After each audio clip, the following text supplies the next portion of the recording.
Nowadays, half of the global population has no access to healthcare services that they need.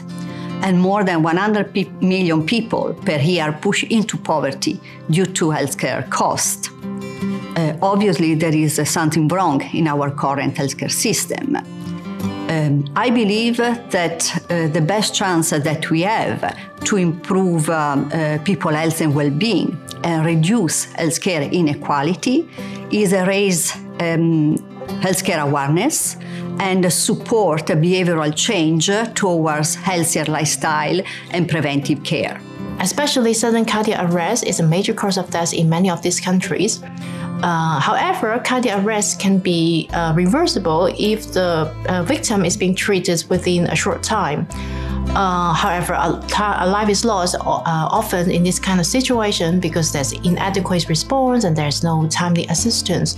So there is a need for people to be more aware of this disease and also to get trained with the cardiopulmonary resuscitation and defibrillation CPRD first aid skills so that they're able to save lives. You don't need to be a doctor or to work in a hospital setting. With an effective training, any of us can make a difference, even save people's life. Indeed, this is the case of our cardiopulmonary resuscitation and defibrillation training kits, which aim to raise awareness on cardiovascular disease and to empower people to perform first aid technique independently by their general level of education, their country origin, and/or languages. And the CPRD Training Kit is currently available in 8 languages, deployed by the Red Cross Society and being used in many parts of the world.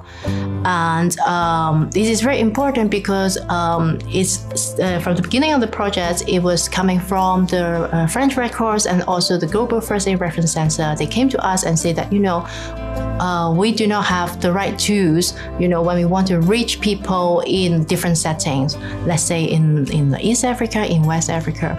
So with these two being very flexible, we are able to adapt to different contexts, and that can be now used in Asia and also used in East Europe, Western Europe, and also cover a large part of Africa as well. For me, liberating healthcare can be achieved in different ways.